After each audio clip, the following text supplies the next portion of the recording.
Bismillahirrahmanirrahim. Assalamualaikum warahmatullahi wabarakatuh.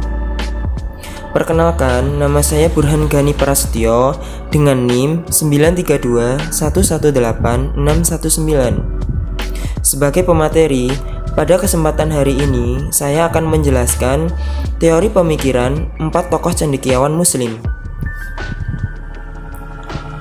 Yang pertama, ada tokoh cendekiawan dari luar yang bernama Muhammad Naqib Al-Attas. Beliau memaparkan bahwa perlu diadakannya islamisasi ilmu karena keilmuan yang sampai pada dunia Islam saat ini sudah banyak terkontaminasi westernisasi atau kebarat-baratan. Beberapa hal yang melatar belakangi teori islamisasi ilmu milik Muhammad Naqib Al-Attas atau Syed Naqib yaitu 1.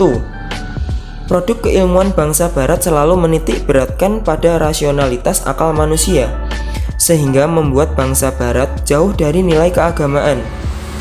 Yang kedua, menyebabkan paradigma berpikir bahwa ilmu itu tujuannya adalah ilmu bersifat bebas nilai atau value free, bebas digunakan untuk apapun sesuai kebutuhan pengguna ilmu tersebut.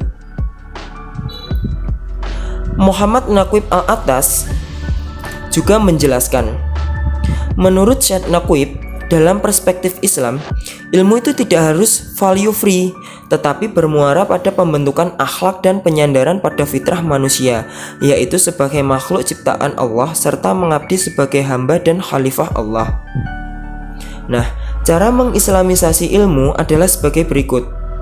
Yang pertama, meminimalisir problematika westernisasi atau kebarat-baratan, tendensi rasional dan humanitas yang berlebihan, serta dramatisasi proses terjadinya suatu ilmu tersebut. Yang kedua, memasukkan nilai-nilai keislaman dan ketauhidan dalam ilmu tersebut. Pentingnya islamisasi ilmu adalah membangun kesadaran misi keilmuan Islam pada para cendekiawan muslim di seluruh dunia, bahwa keilmuan Islam tidak hanya bersifat historis normatif saja, namun juga mampu relevan dengan kebutuhan zaman yang selalu berkembang. Nah, untuk itu ada beberapa contoh islamisasi ilmu yang aplikatif di era kontemporer. Yang pertama yaitu adanya BSI dengan segala prinsip bermuamalah yang sesuai tuntutan Islam. Yang kedua, berproktain menjadi UIN, di mana notabene ketika PTKIN telah berubah menjadi UIN, maka tentunya di dalamnya terdapat berbagai jurusan keilmuan umum, jadi tidak hanya jurusan yang bersifat saja. Selanjutnya ada tokoh dari luar juga, tokoh cendekiawan Islam yang bernama Muhammad Arqaun. Beliau ialah tokoh dengan pemikiran rethinking Islam. Istilah rethinking Islam mengacu pada perubahan paradigma yang ditawarkan Arqaun bahwa Islam yang notabene sangat memegang teguh otoritas teks atau dalil naqli, yaitu Al-Quran dan hadis atau sunnah, sangat perlu dipahami dalam pemaknaan terbuka dan kontekstual. Pemahaman singkat secara sederhana, teori dekonstruksi Islam oleh Arqaun ini adalah membangun ulang dan mengkaji Islam secara ulang dengan memaknai dalil naqli secara kontekstual historis antropologis, yaitu memaknai dalil naqli baik Al-Quran maupun hadis tidak hanya secara tekstual saja, melainkan juga menyesuaikan konteks, situasi dan keadaan yang ada pada masa dan suatu tempat tertentu. Muhammad Arqaun juga mengungkapkan, hal ini dikarenakan konteks suatu daerah dengan daerah lain atau perkembangan zaman sangat memungkinkan berbeda istinbat hukum yang dilakukan oleh para ulama. Teori dekonstruksi Islam tentunya tidak diimplikasikan pada ajaran-ajaran yang bersifat paten seperti akidah, ketauhidan, dan hukum syariah, namun lebih kepada hal-hal yang bersifat muamalah atau interaksi dengan sesama manusia. Jadi, pada intinya, seluruh problematika kemasyarakatan hendaknya tetap ada solusinya melalui istinbat hukum dari para ulama yang bersumber dari Al-Quran maupun sunnah atau hadis. Ada beberapa contoh relevansi di era kontemporer saat ini. Yang pertama yaitu permasalahan zakat fitrah, di mana antara satu daerah dengan daerah yang lainnya berbeda karena perbedaan jenis makanan pokoknya. Di Indonesia menerapkan beras, di daerah lain ada yang gandum dan sebagainya. Selanjutnya yaitu demikian pula pendidikan Islam yang dulunya hanya berfokus pada mengkaji kitab-kitab salafi saja, kini sudah mulai berkembang dengan menambahkan kajian ilmu-ilmu umum, sains, bahkan terkait kewirausahaan. Yang ketiga, ada tokoh cendekiawan dari Indonesia yang bernama Muhammad Amin Abdullah. Beliau adalah tokoh dengan pemikiran integrasi interkoneksi keilmuan.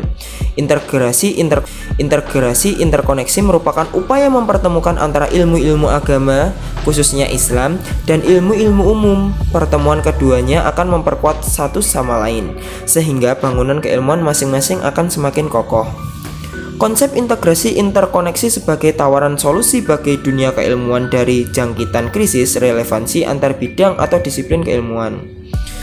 Menurut Profesor Amin, beliau berpendapat bahwa setiap bangunan keilmuan apapun, baik keilmuan agama, sosial, humaniora, dan keilmuan lainnya, tidak dapat berdiri sendiri, sehingga dibutuhkan kerjasama, saling koreksi, dan saling keterhubungan antar kedisiplinan keilmuan. Muhammad Amin Abdullah juga berpendapat, berdasarkan kerangka berpikir demikian, maka Profesor Amin Abdullah merumuskan epistemologi keilmuan dengan berwatak teontropocentrik integralistik yang dibangun dari pengelompokan keilmuan dalam bentuk skema jaring laba-laba. 4 lapis lingkaran skema jaring laba-laba tersebut yaitu yang pertama ada Al-Quran dan As-Sunnah, yang kedua ada 8 lapis disiplin ilmu usuluddin, ada tafsir, loghah, kalam, dan lain-lain. Yang ketiga ada jalur pengetahuan teoritik, ada sosiologi, antropologi, arkeologi, fisiologi, dan lain-lain. Dan yang keempat ada jalur pengetahuan aplikatif, yaitu ada agama, ekonomi, teknologi, hak asasi manusia atau HAM, dan lain-lain.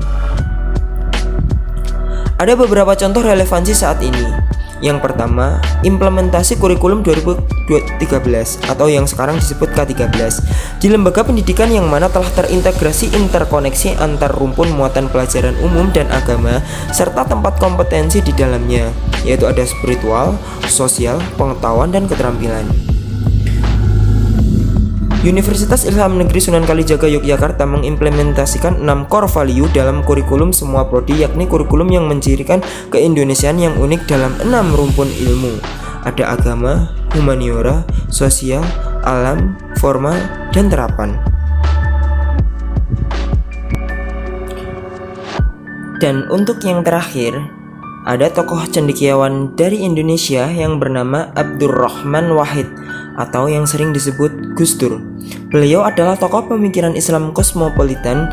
Gagasan Islam kosmopolitan merupakan hasil kombinasi antara konsep keislaman secara normatif, yaitu pemahaman nas dalil naqli, yakni Al-Quran dan hadis Nabi Muhammad SAW, dan historis atau ide-ide berdasarkan perkembangan peradaban umat Islam. Gus Dur menawarkan konsep baru terkait umat Islam yang harus memiliki warisan luas serta tidak berpikiran sempit dan fanatisme madhab dalam memaknai kajian ajaran syariat Islam dan menerapkan dalam kehidupan sehari-hari. Abdurrahman Wahid atau sering disebut Gus Dur mengatakan kosmopolitanisme adalah suatu paham yang menyatakan bahwa semua suku bangsa manusia merupakan suatu komunitas tunggal yang memiliki moralitas atau tatanan sosial yang sama. Paradigma Islam kosmopolitan mengedepankan wawasan yang luas dan pemaknaan yang mendalam sehingga menjadikan kita sebagai pribadi yang terbuka, inklusif, toleran, moderat, progresif, dan tidak bersikap diskriminatif. Ada beberapa contoh relevansinya saat ini. Gus Dur mendeskripsikan Islam kosmopolitan baru terbangun dari tidurnya belakangan ini setelah begitu gencarnya media massa barat melabelkan dan mengatributkan Islam sebagai agama kekerasan atau Islamic violence yang dianggap memiliki hubungan dengan organisasi Islam radikal di Timur Tengah. Kemudian NU dan Muhammadiyah mereposisi gerakan keagamaan mereka dengan kembali mengkampanyekan Islam sebagai agama rahmatan lil alamin.